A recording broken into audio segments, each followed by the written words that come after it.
Gold hub తాకట్టులో ఉన్న బంగారాన్ని విడిపించి కొనబడును. అదే రోజు ఆన్లైన్ ధరకు కొని డబ్బులు ఇవ్వబడును. ఇప్పుడు రఘురామరెడ్డి ఐపీఎస్ ఎవరైతే ఉన్నారో ఆయనకు కూడా బదిలీ వేటు పడిన పరిస్థితి మనం చూస్తున్నాం. యాక్చువల్గా స్కిల్ డెవలప్మెంట్ కేసులో చంద్రబాబును అరెస్ట్ చేసింది రఘురామరెడ్డి. ముఖ్యంగా ఒక విషయం ఇక్కడ మనం ప్రధానంగా చర్చించుకోవాలి. రఘురామరెడ్డి ప్రస్తుతం అసోంకి ఆయన బదిలయ్యారు. అక్కడ ఎన్నికల అబ్జర్వర్గా పెట్టినటువంటి పరిస్థితి కనిపిస్తోంది. మరొక వైపు గతంలో మనం చూసుకుంటే కనుక 10 నుంచి 15 మంది వరకు ఐపీఎస్లను బదిలించిన పరిస్థితి. అంటే జగన్కు అనుకూలంగా ఎవరైతే వ్యవహరిస్తున్నారో, జగన్కు సంబంధించి ఎవరైతే ఆయన మనోభావాలకు అనుగుణంగా నడుచుకుంటున్నారో, ప్రతిపక్షాల మీద విరుచుకుపడుతున్నారో జగన్ గారి ఆదేశాలతో, సో అలాంటి వాళ్ళందరికీ కూడా జగన్ గారికి అనుకూలంగా వ్యవహరిస్తున్న ఐపీఎస్లు అందరూ కూడా బదిలీ వేటు పడినటువంటి పరిస్థితి మనం చూస్తున్నాం. కేంద్ర ఎన్నికల సంఘం తాజాగా ఇప్పుడు బదిలీ వేటు వేసింది. కొల్లి రఘురామరెడ్డి ఐపీఎస్ ఆఫీసర్ యాక్చువల్గా స్కిల్ డెవలప్మెంట్ కేసుకు సంబంధించి ముఖ్యంగా మనం చూస్తున్నాం. స్కిల్ డెవలప్మెంట్ కేసుకు సంబంధించి 52 రోజుల పాటు ఆయన జైల్లో ఉండొచ్చినటువంటి పరిస్థితి మనం చూస్తున్నాము.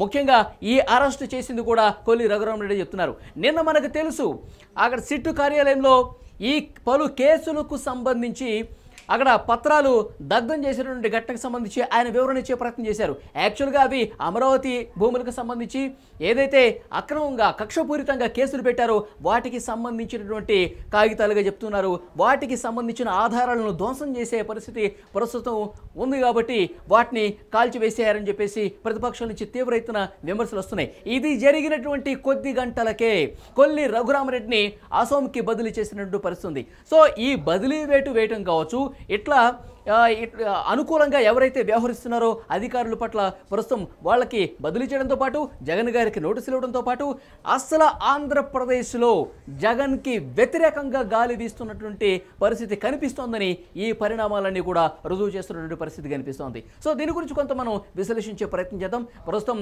న్యూస్ రూమ్ నుంచి పొలిటికల్ ఎడిటర్ కట్టా కార్తీక్ మనకి లైవ్ కాల్ ద్వారా జాయిన్ అయ్యారు. వారితో మాట్లాడదాం. కట్టా కార్తీక్, కొల్లి రఘురామరెడ్డి అస్సాంకి అయితే బదిలేసిన పరిస్థితి చూస్తున్నాం.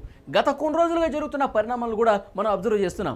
జగన్ గారికి నోటీసులు కావచ్చు, అంతకంటే ముందు 10 నుంచి 15 మంది ఐపీఎస్ల బదిలీ కావచ్చు, ఆ తర్వాత పురంధేశ్వరి గారు కేంద్ర ఎన్నికల సంఘానికి లేఖ రాసే విషయం కావచ్చు.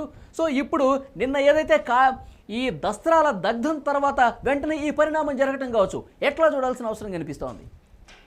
ఎస్, చాలామంది ఐఏఎస్లు ఐపీఎస్ల ట్రాన్స్ఫర్ వేరు, రఘురామరెడ్డి ట్రాన్స్ఫర్ వేరు.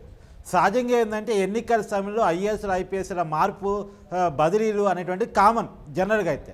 కానీ ఎందుకు వివాదాస్పదం అయితేనే ప్రత్యేకించి ఈ రఘురామరెడ్డి ఈ ట్రాన్స్ఫర్ అనేటువంటిది ఎందుకు రాజకీయంగా కలకలం లేపుతుందంటే, రఘురామరెడ్డి ట్రాన్స్ఫర్ కంటే ముందు జరిగిన నాటకీయ పరిణామాలు, రెండోది చంద్రబాబు మీద సిట్ ఏర్పాటు చేసి కేసులు పెట్టడానికి ఉపయోగించుకోబడ్డటువంటి ఆఫీసర్, జగన్కు ఉపయోగపడ్డ ఆఫీసర్ రఘురామరెడ్డి అనేటువంటి పేరు.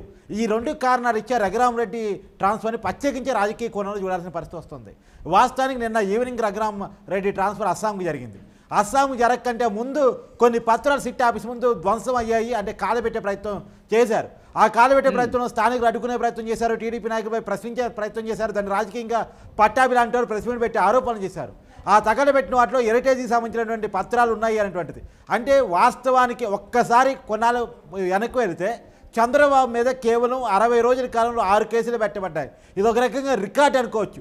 కేవలం 60 రోజుల కాలంలో 6 కేసులు పెట్టడం ఒక రికార్డ్ అని. అది రఘురామరెడ్డి నాయకత్వంలో సిట్ ఆ రోజు బృందం చంద్రబాబు మీద కేసులు పెట్టింది. ఫస్ట్ స్కిల్ డెవలప్మెంట్ కేసు పెట్టింది. ఆ కేసులో ఎఫ్ఐఆర్లో చంద్రబాబు పేరు లేకుండానే అరెస్ట్ చేసే ప్రయత్నం చేసింది. తర్వాత ఆయన 50 రోజులకు పైగా జైల్లో ఉంచింది. ఆ కేసులో అత్యధిక కాలం జైల్లో ఉన్నది ఆయనే. బెయిల్ రాకుండా చేసే ప్రయత్నం చాలా రకాలుగా చేసింది. చివరికి ఆయన మధ్యంతర బెయిల్లో అనారోగ్య కారణాలు ఇచ్చే మధ్యంతర బెయిల్లో వచ్చారు. తర్వాత నార్మల్ బెయిల్ వచ్చేసింది. వాస్తవానికి ఆయన బయటకు వస్తే, ఆయన కనుక బెయిల్ వస్తే మా ఆయన ఎట్టి పరిస్థితుల్లో వేరే కేసులు అరెస్ట్ చేయాలని చెప్పేసి మొత్తం 6 కేసులు ఇమ్మీడియట్గా పెట్టింది. ఒకటి స్కిల్ డెవలప్మెంట్ కేసు అయితే, రెండోది వెంటనే పైబ్రేటరీ కేసు పెట్టింది, ఇన్నర్ రింగ్ రోడ్ కేసు అని పెట్టింది, అంగళ్ళ కేసు అని పెట్టింది, తర్వాత మద్యం కుంభకోణం అని పేరుతో ఒక కేసు పెట్టడం జరిగింది. చివరికి ఇసుక కుంభకోణం పేరుతో ఇంకో కేసు పెట్టడం జరిగింది. ఇలా మొత్తంగా 6 కేసులు 60 రోజుల కాలంలో పెట్టడం జరిగింది. చివరికి వీళ్ళు సాధించింది ఏంది? ఒక సిట్ ఏర్పాటు చేసి రఘురామరెడ్డిని పెట్టి చంద్రబాబును అరెస్ట్ చేసి జైల్లో పెట్టి ఏం చేశారయ్యా అంటే, స్కిల్ డెవలప్మెంట్ కేసు గురించి మాట్లాడుకుందాం. 378 కోట్లతో స్టార్ట్ అయింది ఆరోపణ చంద్రబాబు మీద. చివరికి 26 కోట్లతో ముగిసింది. ఆ 26 కోట్ల కన్నా ఏమైనా ఆధారాలు చూపించారంటే అది కూడా చూపించలేదు. జడ్జి గారు తిట్టారు ఒక రకంగా చెప్పాలంటే. ఏం ఆధారాలు ఉన్నాయి, ఏం ఆధారాలు కనపట్టలేదు కదా అని చెప్పేసి అన్నారు. అంటే ఆధారాలు కూడా సంపాదించలేని పరిస్థితి. చివరికి ఏమన్నారు, ఆ 26 కోట్లు కొన్ని కంపెనీల ద్వారా ఈ టీడీపీ పార్టీకి ఫండింగ్ జరిగిందన్నారు. మొన్న సుప్రీంకోర్టు తీర్పు వల్ల ఎస్బీఐకి అక్షింతల వల్ల మొత్తం పేర్లు బయటపడ్డాయి. ఏ కంపెనీ నుంచి ఏ పార్టీకి ఎంత ఫండింగ్ వచ్చింది అనేటువంటిది ఎన్నికల బాండ్లు బయటపడ్డాయి. మరి ఆ కంపెనీ నుంచి టీడీపీకి ఎన్నికల బాండ్ల రూపంలో డబ్బులు రాలేదు కదా. అంటే క్లియర్ కట్గా ఎలాంటి ఎవిడెన్స్ లేకుండా చంద్రబాబు నాయుడు 50 రోజులు పైగా అరెస్ట్ చేసినట్టు టీడీపీ ఆరోపిస్తుంది. అక్రమ అరెస్ట్ అని భావిస్తుంది టీడీపీ. అది పక్కన పెట్టేస్తే అరెస్ట్ మాత్రమే కాదు, ఆయన బెయిల్ మీద బయటకు వస్తే ఇమీడియట్గా అరెస్ట్ చేయడం కోసం ఇతర కేసులు కూడా పెట్టుకున్నారు. కాకపోతే వీళ్ళు అనుకున్న సాధ్యం కాకపోవడం వల్ల, ఆధారాల సేకరణలో ఉన్న లోపం వల్ల, చంద్రబాబు నాయుడు తప్పులు వెతకడంలో ఉన్నటువంటి పొరపాట్ల వల్ల వీళ్ళేం చేయలేకపోయారు. కానీ మామూలుగా అయితే వాళ్ళ ప్లాన్ జగన్మోహన్ రెడ్డి గారి దస్త్రాలు పూర్తిగా తగలబెట్టే కార్యక్రమం చేశారు. అంటే రఘురామరెడ్డి ఆదేశాలతోనే సిబ్బంది కొన్ని మూటలుగా తీసుకొచ్చి వాటిని అక్కడ ఆ ప్రాంగణంలో పడవేసి దానికి నిప్పు పెట్టిన పరిస్థితి ఉంది. ముఖ్యంగా ఆ దస్త్రాలను కొన్ని పరిశీలిస్తే కనుక ముఖ్యంగా మనం చూస్తున్నాం స్కిల్ డెవలప్మెంట్ కేసుకు సంబంధించి కావచ్చు, తర్వాత ఈ ఫైబర్ గ్రిడ్కి సంబంధించినటువంటి పేపర్లు కావచ్చు, ఇన్నర్ రింగ్ రోడ్ ముఖ్యంగా ఆ హెరిటేజ్ కి సంబంధించి మనకి చాలా క్లియర్ గా పత్రాలు కనిపిస్తున్నాయి. ఇన్నర్ రింగ్ రోడ్ కి సంబంధించి కావచ్చు. సో ఈ కేసులు అన్నిటికీ సంబంధించిన పత్రాలు కాల్చివేస్తుంటే అక్కడ నుండి స్థానికులు వెళ్ళి ప్రశ్నించారు, ఏంటి ఈ పత్రాలు ఎందుకు తగలబెడుతున్నారంటే ఏవో జిరాక్సులు సరిగా ఎక్కువగా బ్లాక్ వచ్చినాయని చెప్పి, లేకపోతే అందులో ఇరుక్కుపోయినాయి పనికిరానివి అని చెప్పేసి. అంటే లక్షల సంఖ్యలో పేపర్లను తగలబెట్టే పరిస్థితులు ఎందుకు వచ్చింది? ఇక్కడ మనం ఒక విషయం చాలా క్లియర్గా అర్థం చేసుకోవాలి. ఎన్నికలు జరుగుతున్నటువంటి ఈ సమయంలో, అందరూ ఎన్నికల ప్రచారంలో మునిగిపోయినటువంటి ఈ సమయంలో, ఇంకా ఒక నెల రోజులు మాత్రమే సమయం ఉన్నటువంటి ఇలాంటి పరిస్థితుల్లో వీటన్నిటిని ఎందుకు తగలబెడుతున్నారు? ప్రధానంగా ఇదే అనుమానం కలుగుతోంది ఇక్కడ. ఇక్కడే కొన్ని కీలకమైన అంశాలు మనం మాట్లాడుకోవాలి. అదే చెప్పబోతున్నాను. Inner ring road scam. Inner ring road ఏంటంటే రింగ్ రోడ్డే లేదు, ఇన్నర్ రింగ్ రోడ్ కేసు పెట్టేశారు. అసలు ఇన్నర్ రింగ్ రోడ్ కోసం ఏదో ప్లాన్ పడినట్టు, దానికోసం భూములు కొన్నట్టు, ఎలక్ట్రిక్ సంస్థ అక్కడ భూములు కొన్నట్టు ప్లాన్ ప్రకారం ఒక కేసు పెట్టారు. దానికి సంబంధించిన డాక్యుమెంట్స్ తయారు చేసి కోర్టులో ఎవిడెన్స్ చూపించే ప్రయత్నం చేశారు. ఆ డాక్యుమెంట్స్ సంబంధించిన పేపర్లు తగలబెట్టే ప్రయత్నం చేశారు అంటుంది. ఎందుకంటే రఘురామ్ కృష్ణారెడ్డి ట్రాన్స్ఫర్ జరుగుతున్నట్టు అతనికి పొద్దున ఇన్ఫర్మేషన్ ఉండుంటుంది. ఇప్పుడు ఈవినింగ్ ఆర్డర్ వచ్చిందంటే పొద్దునకి అతనికి ఇన్ఫర్మేషన్ ఉంటుంది. రేపు రాబోయే కొత్త చీపు ఆ మొత్తం డాక్యుమెంట్స్ తెరిచి చూస్తే ఇది కావాలని క్రియేట్ చేయబడిన నకిలీ డాక్యుమెంట్స్గా తేలితే అతని రేపు రాబోయే కాలంలో అతని ఉద్యోగానికి చాలా ప్రమాదం అయ్యే అవకాశం ఉంటుంది. కాబట్టి దాన్ని తగలబెట్టే ప్రయత్నం చేస్తారా అన్నటువంటి చేశాడు అన్నది ఒక పొలిటికల్ ఆరోపణ. ఆ పొలిటికల్ ఆరోపణ అనేది కూడా పక్కన పెట్టేస్తే ఇంకోటి మీరు అన్నట్టు ఎన్నికలకి చాలా కొద్ది సమయం మాత్రం ఉంది. మే 13న ఎలక్షన్ జరగబోతా ఉంది. జూన్ 4th రిజల్ట్ రాబోతా ఉంది. రేపు పొద్దున ప్రభుత్వం మారిపోతే ఏ డాక్యుమెంట్స్ అయితే సిటీ తయారు చేసిందో ఆ డాక్యుమెంట్స్ రీవెరిఫికేషన్ చేసే అవకాశం ఉంది. ఆ రీవెరిఫికేషన్లో ఇది కావాలని క్రియేట్ చేయబోసారు, నకిలీ క్రియేట్ చేసే ప్రయత్నం చేశారని తేలితే ఇప్పుడైతే ఎవరైతే కావాలని కక్షపూరితంగా ఆ రోజు ఉన్నటువంటి అధికార పార్టీకి సహకరించి కక్షపూరితంగా తయారు చేశారో వాళ్ళ బండారాన్ని బయటపడే అవకాశం ఉంది. కట్టగర్తికి తెలంగాణకి ఆంధ్రప్రదేశ్కి కొంత సామీప్యత కనిపిస్తుంది. ఎందుకంటే ఈ ఆధారాలు ధ్వంసం చేసే ప్రక్రియ కావచ్చు, దీన్ని తగలబెట్టే విషయానికి సంబంధించి కావచ్చు, తెలంగాణలో ఎప్పుడైతే కాంగ్రెస్ అధికారంలోకి వస్తుందంటే ఫలితాలు వస్తున్నటువంటి క్రమంలోనే ఇటువైపు ఫలితాలు వస్తున్నాయి, ఇంకోవైపు ఆధారాల ధ్వంసం కార్యక్రమం అనేది ఇక్కడ జరిగిన పరిస్థితి మనం చూసాము. అంటే ఇప్పుడు ఈ సర్వర్స్ ఏర్పాటు చేసుకుని, వార్ రూమ్లు ఏర్పాటు చేసుకుని ఏదైతే ఫోన్ ట్యాపింగ్ చేశారో ఈ ఆధారాలు ధ్వంసం చేసే ప్రక్రియ శ్రీకారం చుట్టి మూసీ నదిలో పడేశారు కదా. అది కూడా ఎలక్షన్ ఫలితాలు వచ్చే సమయంలోనే జరిగింది. ఇక్కడేమో ఇంకా ఎన్నికలు జరగకముందే జరుగుతుంది. ఎట్లా అర్థం చేసుకోవాలి? ఒక సాధుగుణత కనపడుతుంది. తెలంగాణలో జరిగిన పనికి ఏపీలో జరిగిన పనికి అనేది పొలిటికల్గా టీడీపీ ఆరోపిస్తున్న విషయం. వాస్తవంగా వాళ్ళు చెప్తుంది ఏంటంటే ఇదేం తగలబెట్టామంటే జిరాక్స్ తీసే క్రమంలో సరిగా జిరాక్స్ రానివి, తర్వాత ఓవర్ హీట్ వల్ల అంటే ఎక్కువ ప్రింట్ తీయటం వల్ల మిషన్ ఓవర్ హీట్ అవటం వల్ల మిషన్లో నిరకపోయిన పేపర్లను తగలబెట్టే ప్రయత్నం చేస్తున్నాం అన్నది. ఇక్కడే క్లియర్ కట్ ఒక అనుమానం ఏంటంటే సహజంగా ఇవే గవర్నమెంట్ ఆఫీసులో ఒక గుండె సూది కొనాలన్నా లేదు ఒక చిత్తు పేపర్ను తగలబెట్టాలన్న ప్రొసీజర్ ఉంటుంది. జనరల్గా దానికి పెద్ద పర్మిషన్స్ ఉంటాయి. ఇప్పుడు ఎలక్షన్ కోడ్ అమల్లో ఉన్న సమయం, ఎలక్షన్ కమిషన్ పరిధిలో అధికారులు ఉన్న సమయం. So head of the department permission లేకుండా, హెడ్స్ అప్రూవల్ లేకుండా ఖచ్చితంగా చిత్తు పేపర్ కూడా తగలబెట్టకూడదు, గుండె సూది కూడా కొనకూడదు. దేనికి కావాలన్నా పెద్ద పర్మిషన్ ఉంటుంది. వాస్తవానికి గవర్నమెంట్ ఆఫీసులో ఏది అంత చిన్న విషయం కాదు, ప్రతి దానికి ప్రొసీజర్ ఉంటుంది. ఆ ప్రొసీజర్ ఫాలో కాకుండా ఎలా తగలబెట్టే ప్రయత్నం చేశారు. ఎందుకంటే వాళ్ళు వాదిస్తున్న ఎంతసేపటికి ఏంటంటే దీని మీద అవాస్తవాలు ప్రచారం చేయొద్దు, మీడియా అవాస్తవాలు ప్రచారం చేస్తే నోటీసులు ఇస్తాము, మీడియా ఓకే ఈ రోజుకే మేము ప్రచారం చేయట్లేదు, అనుమానాలు మాత్రం వ్యక్తం చేస్తున్నాం. అనుమానాలు ఏంటి, మాకున్న అనుమానాలు ఏంటి? మీరు తగలబెట్టిన పేపర్లు మీరు అన్నట్టు ఒరిజినల్ అనుకోండి, ఎలక్షన్ టైంలోనే ఎందుకు చేస్తున్నారు, ఇన్నాళ్ళు ఎందుకు చేయలేదు, ఇప్పుడు ఎందుకు చేయాల్సిన పరిస్థితి వస్తుంది? ఇప్పుడు తెలంగాణలో మీరు చెప్పినట్టు ఒక జరిగిన సంఘటన, దీనికి ఎందుకని ఉదాహరించకూడదు అనే ఒక అనుమానాన్ని మేము ప్రశ్నిస్తూ ఉన్నాం. ప్రశ్నకైతే సమాధానం చెప్పాలి కదా. సో అనుమానం వ్యక్తానికైతే మీరు సమాధానం చెప్పాలి కదా. ఇక్కడ మరొక ముఖ్యమైన విషయం, గత ప్రభుత్వంలో అంటే చంద్రబాబు గారి హయాంలో అవకతవకలు జరిగాయని చెప్పి సిట్ని ఏర్పాటు చేసి వాటి మీద విచారణ చేస్తున్నారు కదా.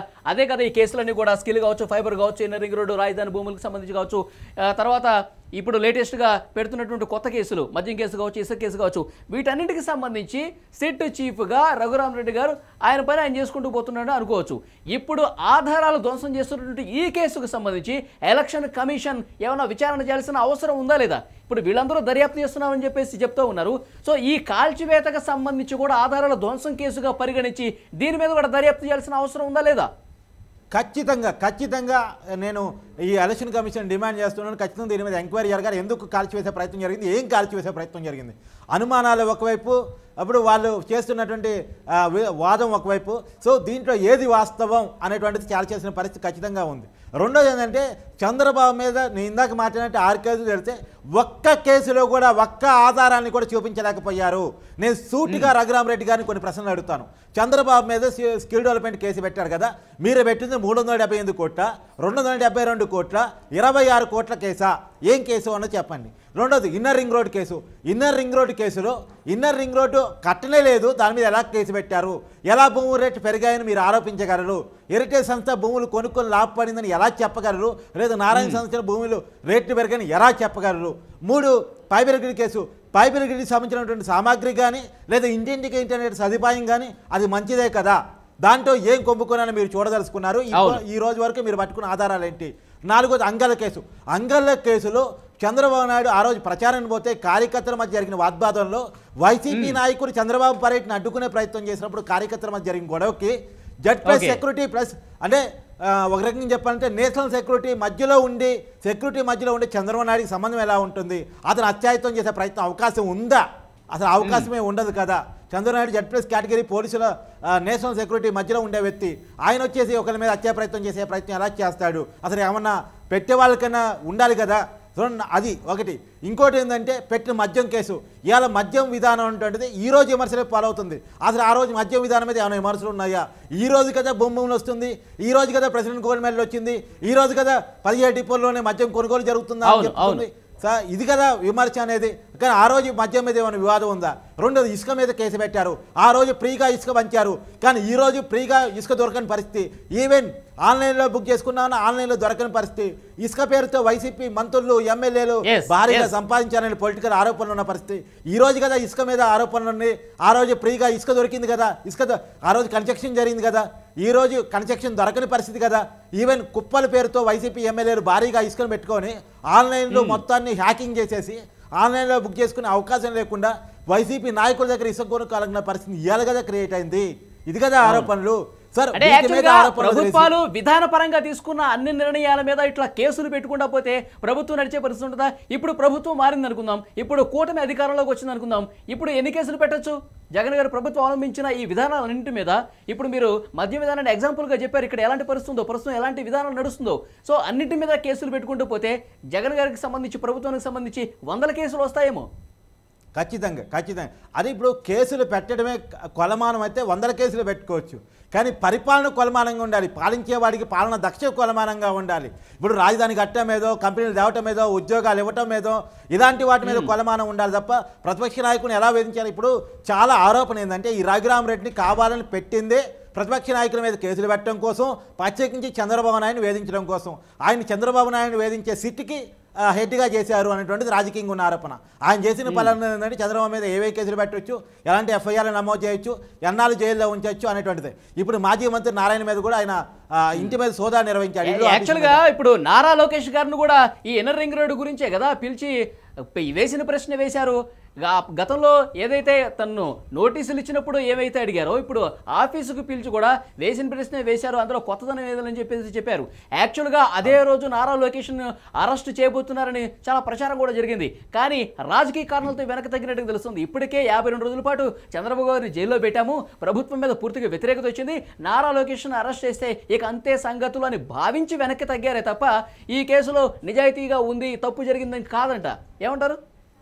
ఎస్, ఆ రోజు పొలిటికల్గా అనుకున్నప్పుడు ఏంటంటే ఎలక్షన్ ప్రచారాన్ని చంద్రబాబు నాయుడు దూరంగా ఉంచాలి. చంద్రబాబు నాయుడు జనంలోకి వెళ్తే సింపతి వర్కౌట్ అయ్యి ప్రచారం అంటే ఆ పార్టీ పెద్దగా చంద్రబాబు నాయుడు ఉన్నాడు కాబట్టి చంద్రబాబు నాయుడిని లోకేష్ని వీరంత వరకు జైల్లో ఉంచాలి, అవసరమైతే పవన్ కళ్యాణ్ కూడా పెట్టాలి అని అనుకున్నారు. ఫస్ట్ చంద్రబాబు నాయుడు మీద టార్గెట్ పెట్టుకున్నారు. అందుకనే 6 కేసులు ప్లాన్ చేసుకొని 60 రోజుల కాలంలో పెట్టడం జరిగింది. కానీ వాళ్ళు అనుకున్నది ఎక్కడ వర్కౌట్ కాలేదంటే సాక్ష్యాలు సంపాదించడం వల్ల వాళ్ళు ఫెయిల్ కావడం వల్ల వర్కౌట్ కాలేదు. ఇప్పుడు నారా లోకేష్ని కనుక అరెస్ట్ చేస్తే ఆల్రెడీ అరెస్ట్ చేసిన చంద్రబాబు విషయంలోనే ఎలాంటి ఆధారాలు సేకరించినప్పుడు అది ప్రజల్లోకి బలంగా వెళ్ళింది. చంద్రబాబు నాయుడిని కావాలని అరెస్ట్ చేశారు, 370 కోట్లు 78 కోట్లు అన్నారు, చివరి 26 కోట్లు అన్నారు. 26 కోట్ల కోసం అంటే 26 కోట్లు అంటే ఏపీలో ఒక నియోజకవర్గానికి ఒక ఎమ్మెల్యేకి ఆ ఒక నియోజకవర్గంలో అయ్యే ఖర్చుగా లెక్క ఉంది ప్రజల ఉద్దేశంలో.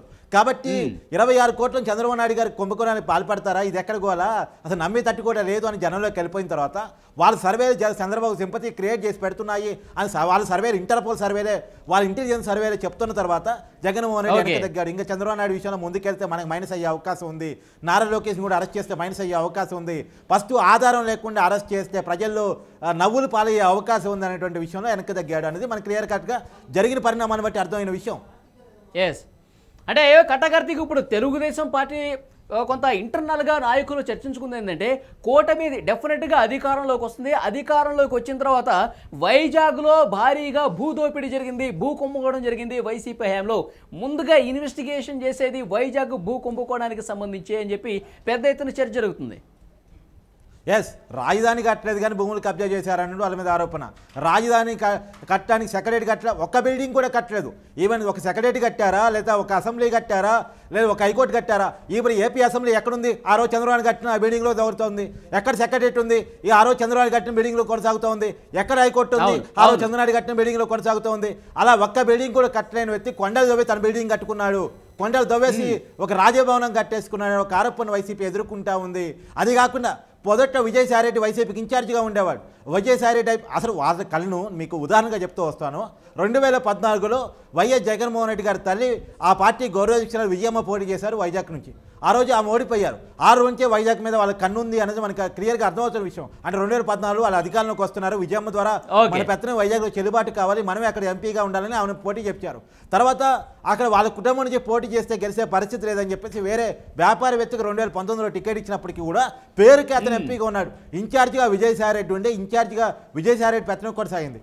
చివరికి విజయసాయిరెడ్డి మీద అక్కడ ఉన్న లోకల్ ఎమ్మెల్యేలు తిరుగుబాటు చేసిన తర్వాత తప్పని పరిస్థితుల్లో విజయసాయిరెడ్డి పక్కన పెట్టి మళ్ళీ వాళ్ళ కుటుంబానికి సంబంధించిన వైవి సుబ్బారెడ్డిని ఇన్ఛార్జిగా పెట్టారు. అంటే వైజాగ్ మీద వాళ్ళ కన్ను ఎలా ఉంది అంటానికి ఒక రకంగా ప్రశాంతంగా ఉండేటువంటి వైజాగ్లో ఏ రకంగా కబ్జాలకు పాల్పడ్డారు, ఏ రకంగా భూములు కబ్జా చేశారు, ఏ రకంగా కొండలు దవ్వారు, చాలా ఆరోపణలు వాళ్ళ మీద ఉన్నాయి. దీన్ని ప్రశ్నించడానికి పవన్ కళ్యాణ్ పోయి వాళ్ళు ఏదో చూపిస్తారంటే పవన్ కళ్యాణ్ తిరగనీయకుండా అరెస్ట్ చేసిన పరిస్థితి కూడా మనం గతంలో చూసాం మనం. అవును, కట్టకర్తికి మరొక ముఖ్యమైన విషయం యాక్చువల్గా ఐపీఎస్లో బదిలీ గురించి ప్రస్తుతం మనం మాట్లాడుతున్నాము. ముఖ్యంగా జగన్కి అనుకూలంగా ఎవరైతే పోలీస్ అధికారులు వ్యవహరిస్తున్నారో, ఇటువైపు జగన్కి అనుకూలంగా వ్యవహరిస్తూ ప్రతిపక్షాల మీద విరుచుకుపడుతున్నటువంటి అధికారులు ఎవరైతే ఉన్నారో ప్రస్తుతం వాళ్ళ బదిలీ ప్రక్రియ అనేది గత కొన్ని రోజులుగా మనం చూస్తున్నాం. ఇటీవలే 15 మంది ఐపీఎస్లు బదిలీ చేశారు. తర్వాత జగన్ గారు పశుపతితో పోల్చారంటూ చంద్రబాబు మీద ఇట్లా అనుచిత వ్యాఖ్యలు చేశారంటూ ఆయనకే నోటీసులు పంపిన పరిస్థితి కనిపిస్తోంది. ఇప్పుడు రఘురామరెడ్డి గారిని కీలకంగా వ్యవహరిస్తున్నటువంటి ఈయన్ను కూడా అస్సాంకి బదిలీ చేసినటువంటి పరిస్థితి కనిపిస్తుంది. అంటే ఇక్కడ మనం పొలిటికల్గా మాట్లాడుకుంటే ఎస్, చంద్రబాబు గారు బీజేపీని కూటమిలోకి తీసుకొచ్చింది దీనికోసమే, ఇక్కడ ఎన్నికలు పారదర్శకంగా వ్యవహరించడం కోసమే, జగన్ ఎంత అరాచకం సృష్టిస్తాడో ఎన్నికల సమయంలో. కాబట్టే ఇప్పుడు భారతీయ జనతా పార్టీ ఉంటే ఇక్కడ వ్యవస్థలన్నీ చక్కగా పనిచేస్తాయి, ఈ కారణంతోనే బీజేపీని కూటమిలోకి తీసుకొచ్చారు. ఇది పొలిటికల్గా జరుగుతున్న చర్చ. యాక్చువల్గా ఈసీని మనం శంకించడం కాదు కానీ యాక్చువల్గా పొలిటికల్గా కొంత ఇంటర్నల్గా జరుగుతున్నటువంటి డిస్కషన్ ఇది. ఏమంటారు? ఎస్ పొలిటికల్గా జరిగే చర్చను మీరు వివరించారు కరెక్టే. ఎందుకంటే చాలా రోజులు అనుకున్నారు బలం లేని బీజేపీకి 6 ఎంపీ లేవటువంటి 10 ఎమ్మెల్యే లేవటువంటి చంద్రబాబుకి అన్న బుర్ర ఉందా, ఎందుకు బీజేపీతో పొత్తు పెట్టుకుంటున్నాడు, అది పెట్టుకుంటే మైనార్టీలో మైనస్ అవుతుంది కదా, ఎందుకు బీజేపీతో పొత్తు పెట్టుకుంటున్నాడు అని. ఎందుకంటే జగన్ ఇష్టారీతిన పోయే అవకాశం ఉంది, కేంద్ర సహకారం అవసరం, ఏదైనా బీజేపీ ఇన్ఫ్లుయెన్స్ చేయగలటువంటి పెద్ద పార్టీ దేశంలో కాబట్టి ఆ పార్టీని పొత్తులో పెట్టుకోవడం ద్వారా జగన్మోహన్ రెడ్డికి బీజేపీకి ఉన్నటువంటి ఇండైరెక్ట్ స్నేహాన్ని దెబ్బతీసేసి జగన్మోహన్ రెడ్డి ఎలక్షన్స్ అక్రమాలకు పాల్పడే అవకాశం ఉంది. ఆ విషయంలో పారదర్శకమైనటువంటి ఎన్నికల వ్యవస్థ అవసరం. పారదర్శకంగా ఎన్నికలు జరిగితే తప్ప మంచి ఈ కూటమిని అధికారం తీసుకురాలేమనేటువంటి ఉద్దేశంతో చంద్రబాబు బీజేపీతో పొత్తు పెట్టుకున్నారనేటువంటి జరుగుతున్న పరిణామాలు అర్థమవుతోంది.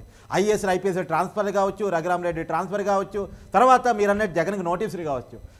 మీకు ఉదాహరణ చెప్తా. గతంలో ఎలా ఉండేదంటే నంద్యాల బై ఎలక్షన్స్ జరిగే అంటే చంద్రబాబు నంద్యాల బై ఎలక్షన్ జరిగే టైంలో ఇప్పుడు శాడిస్ట్ మాత్రమే అని చెప్పి జగన్మోహన్ రెడ్డి గారు మాట్లాడారు. కానీ ఆ రోజుల్లో ఈ సీఎంని ఉరిదీసి చంపాలి, నడి రోడ్డు మీద కాల్చి చంపాలి, ఇలాంటి చాలా వ్యాఖ్యలని ఆ రోజు జగన్మోహన్ రెడ్డి గారు చేశారు. నంద్యాల బై ఎలక్షన్ టైంలో ఆ రోజు చాలా వివాదాస్పదం అయింది.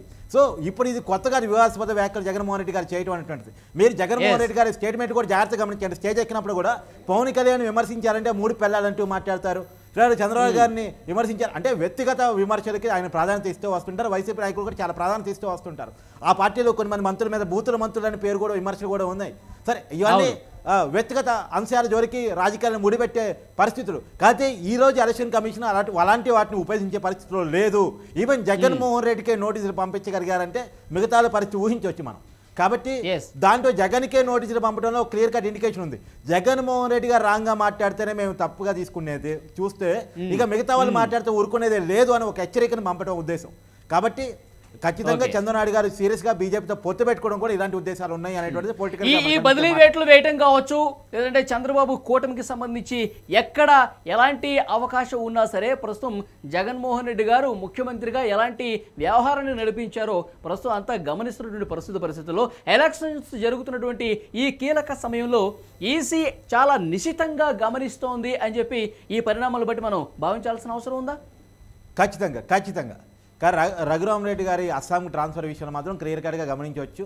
అని ఒక విషయం సహజంగా కూడా వాళ్ళు ఎన్నికల సమయంలో ఎవరి మీద అయితే ఆరోపణలు ఉన్నాయో వాళ్ళందరినీ వేరే చోటికి ట్రాన్స్ఫర్ చేస్తారు.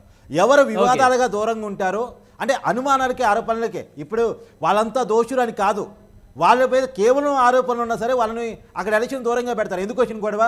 వివాదాలకు దూరంగా ఉండేవాళ్ళు, వివాద రైతులుగా ఉండేవాళ్ళు, అజాత శత్రువులుగా ఉండే వాళ్ళనే ముందు పెట్టి ఎలక్షన్ చేస్తారు సహజంగా. ఇప్పుడు వాలంటీర్లను పింఛన్లు పంపిణీ చేయొద్దు అన్నారంటే వాలంటీర్లంతా వైసీపీ కార్యకర్తలు పనిచేస్తున్నారని ఈసీ నమ్మినట్టు కాదు.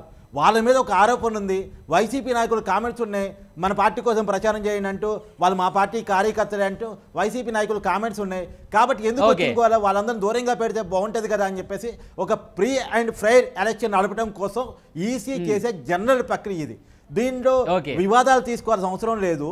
కానీ ఇప్పుడు కనపడుతుంది అంటే వన్ సైడ్గా ఏకపక్షంగా గతంలో జరిగినట్టు జగన్మోహన్ రెడ్డి గారికి జరిగే పరిస్థితులు లేవు. ప్రీ అండ్ ఫెయిర్ ఎలక్షన్ కటకర్తికి మొన్ననే ఇటీవల BJP Andhra Pradesh chief governor Purandeswari గారు కూడా ఒక లేఖ రాశారు ఎలక్షన్ కమిషన్కి. చాలా మంది ఐపీఎస్లు ఇంకా జగన్ గారికి అనుకూలంగా వ్యవహరిస్తున్నారు, జగన్ గారికి తొత్తుగా వ్యవహరిస్తున్నారు, ఆయనకు అనుకూలంగా చేస్తున్నారు, ప్రతిపక్షాలకు వ్యతిరేకంగా ఇంకా నడుచుకుంటున్నారు.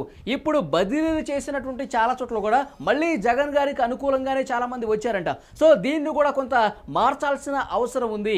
ఇలా అయితే ఎలక్షన్స్ వన్ సైడ్గా జగన్ వారి వైపే నడిచే పరిస్థితి అని చెప్పి మళ్ళీ ఇంకొకసారి కంప్లైంట్ ఇచ్చినట్టుగా ఉంది.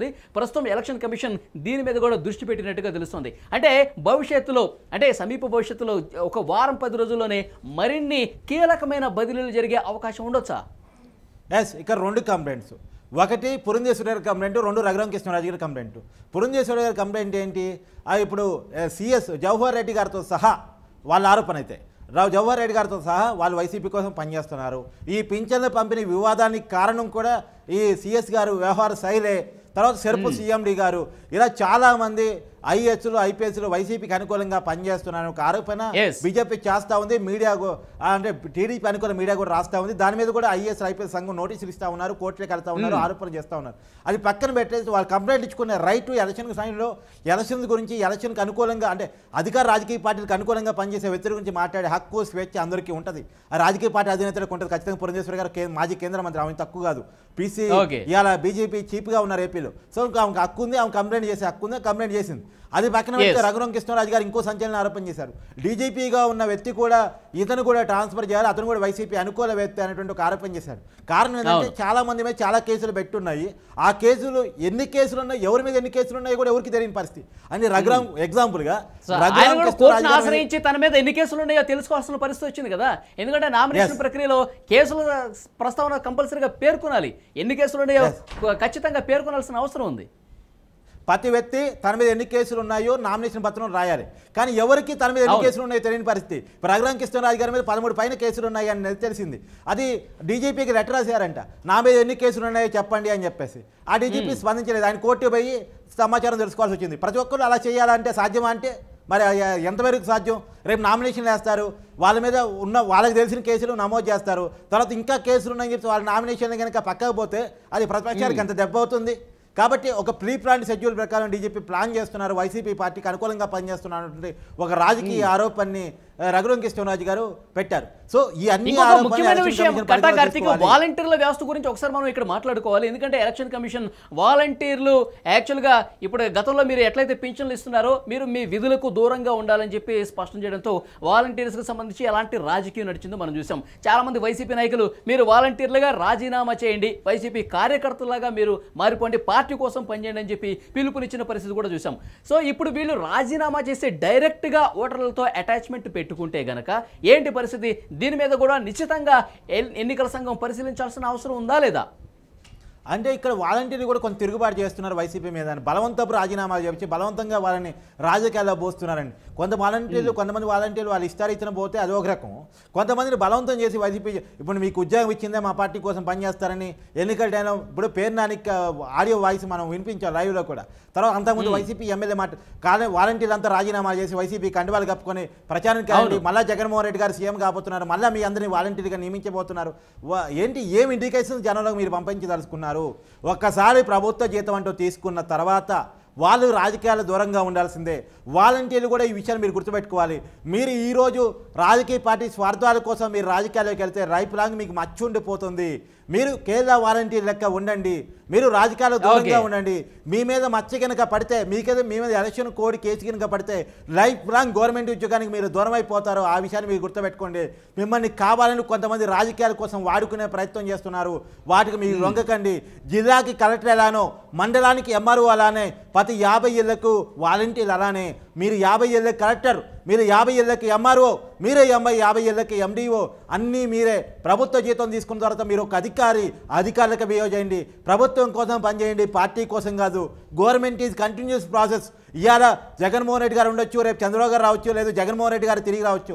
ఎవరు అధికారంలోకి వచ్చినా ప్రభుత్వ బాధ్యతను మాత్రమే ప్రభుత్వ జీతం తీసుకుంటూ, అంటే ప్రజలు ట్యాక్స్ రూపంలో ప్రభుత్వానికి చెల్లించే డబ్బుని జీతంగా తీసుకుంటూ మీరు ఉన్నారు కాబట్టి ప్రజలకు ప్రభుత్వానికి మాత్రమే మీరు జవాబుదారీగా ఉండాలి. రాజకీయ పార్టీల కోసం పనిచేయొద్దు అనేటువంటి ఒక పిలుపుని మనం కూడా ఇవాళ లైఫ్లో స్పాయిల్ అయ్యే ప్రమాదం ఉంది. మరి చూద్దాం కటాకర్తిక. మొత్తానికైతే ఎలక్షన్ కమిషన్ తీసుకుంటున్న నిర్ణయాలు ప్రస్తుతం సంచలనంగా మారుతున్నాయి. ఎందుకంటే జగన్కి అనుకూలంగా వ్యవహరిస్తున్నటువంటి ఐపీఎస్లకు సంబంధించి బదిలీ వేటు ప్రస్తుతం రాష్ట్ర వ్యాప్తంగా సంచలనంగా మారుతున్నటువంటి పరిస్థితి కనిపిస్తుంది. గతంలో చాలా బదిలీలు జరిగాయి. ఇప్పుడు కొల్లి రఘురామరెడ్డి నిన్న ఏదైతే కాల్చివేత ఘటన జరిగిందో, ఆధారాల ధ్వంసం కేసుకు సంబంధించినటువంటి పరిస్థితి ఉందో, ఆ కొల్లి రఘురామరెడ్డిని ఆయన స్కిల్ డెవలప్మెంట్ కేసులో చంద్రబాబును అరెస్ట్ చేసింది ఆయనే. చాలా కీలకంగా సీట్లు ఏర్పాటైన తర్వాత ప్రతిపక్షాల మీద ఏ రకంగా ఆయన వ్యవహరించారో, ఆయన వ్యవహార శైలిందో చూసాం. అలాంటి వ్యక్తినే అసోంకు బదిలీ చేసిన ప్రస్తుత పరిస్థితుల్లో మొత్తం రాజకీయం మరింత వేడెక్కిన పరిస్థితి కనిపిస్తుంది. మరింత బదిలీలు జరిగే అవకాశం కూడా చాలా స్పష్టంగా కనిపిస్తున్నట్టుగా తెలుస్తుంది. మొత్తానికి జగన్కు షాకుల మీద షాకులు ఈసీ ఇస్తున్నటువంటి పరిస్థితి అయితే కనిపిస్తోంది.